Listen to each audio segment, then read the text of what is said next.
Welcome to the Crusaders Corner for this week ending June 18th here on the campus of Belmont Abbey College, talking about rule changes for women's basketball for the upcoming season. And for that, I've got the head coach of the women's program, Jason Williams. Jason Williams and his staff and program have experienced tremendous growth and success in the last two seasons. And Coach, what I'm going to do is I'm going to sort of give you the floor, if you will. Explain to me and all of those watching this video here this week for the Crusaders Corner what the new rules look like for the women's game and what you think the Rules Committee was trying to do in regards to setting up the new rules that are in place. The Rules Committee was basically implementing the application of more of a professional basketball game. So they're trying to mimic the more of the WNBA, NBA, European style of basketball. Sure. And so a couple of the rules that they implemented are the 4 10-minute quarters. So each quarter will be 10 minutes. They also implemented after the fifth personal foul, fifth personal foul, you would then be going to the free throw line for no longer a 1-and-1. It's just a 2-shot foul. And so they basically they got rid of the 1-and-1 altogether. And so now after the fifth foul, we will be going to the line for 2 shots. The other big change that they've also made is the 10-second rule. You know, with the 10-second count going, let's say a ball is deflected or knocked out of bounds, we're at 5 seconds left to go in the backcourt. Now we only have 5 more seconds to advance the basketball past half court. And so now it does not reset, because in the previous rule it would reset. Or we could call a timeout and the 10 seconds will start back over again to get it into the front court. The fourth significant change is how we guard a post player. You know, now we are allowed to have a forearm or a hand on the post player when they're back. Once they face up, I think they are now, in terms of refereeing, guarded as a perimeter player. Sure. Now, a lot of these rules, if I look at them correctly from the layman's standpoint, they certainly seem to benefit the defense when it comes to how you can play a post player, the non-resetting of the 10-second count in the backcourt, so on and so forth.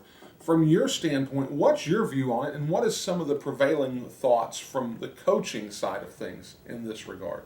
From the coaching side of things change a little bit in regards to the 10-minute quarters. You know, the flow of the game will now have an automatic reset every, obviously, 10 minutes. So now we're coming back and huddling and having another opportunity to kind of stay in the ear of our young ladies. You know, the defensive side of it with the 10-second count and the guarding of the post play, that's fairly significant in regards to teams that press and that pick up full court. So now we've got to be on our P's and Q's in terms of organization and time constraint when it comes to advancing the basketball from the backcourt to the front court. You know, the other rule that I think I forgot to mention was that in the fourth quarter, with 59.9 seconds left to go in the basketball game, we can call a timeout on a dead ball situation and advance it to the midline on our side. And so that's going to be another significant rule change, you know, in the game. Now, when you mention the midline, the way that works out is it's not the midcourt stripe, but it's actually a hash mark that used to mark the coach's box at one time that now basically marks on your side of the floor. You can essentially come out of your huddle after a timeout in that circumstance and inbound the ball from basically right in front of your bench if you so choose to. Give me the idea of, you mentioned a full court pressing defense to have some advantage to this and create that opportunity from the new rules that are in place. Does it also create a circumstance to where it puts a premium on the more athletic players? Yes. I mean, now the advantage, I wouldn't say goes to, but there's a more significant opportunity and less of a risk reward going to the defensive team that is pressing and picking up and all that good stuff, because there are more opportunities for you to get turnovers and deflections and other opportunities to get the basketball back. And so the more athletic team has a significant opportunity in that risk reward, so to speak, chances of pressing. With the advent of the double bonus that happened a few years back and has now been essentially in the women's game extended to where there is no 1-and-1 circumstance any longer in these games, does it create for you a circumstance that is significant in regards to having the 1-and-1? it takes a lot of pressure off of that free throw shooter. Sure. At the end of the day, because now there's no more opportunities for I missed the front of the 1-and-1. Now we get the basketball back and kind of push it at the end of the floor. So now lower percentage free throw shooters have a greater advantage of scoring buckets and having that opportunity to kind of feel confident at the free throw line. Right. And so that is going to definitely change the aura and feel of shooting a free throw during clutch situations, because now every individual gets an automatic 2 shots. And so now that poor percentage free throw shooter, her confidence rises a little bit because you have that opportunity to get to the line during a game situation and shoot more free throws in your behalf.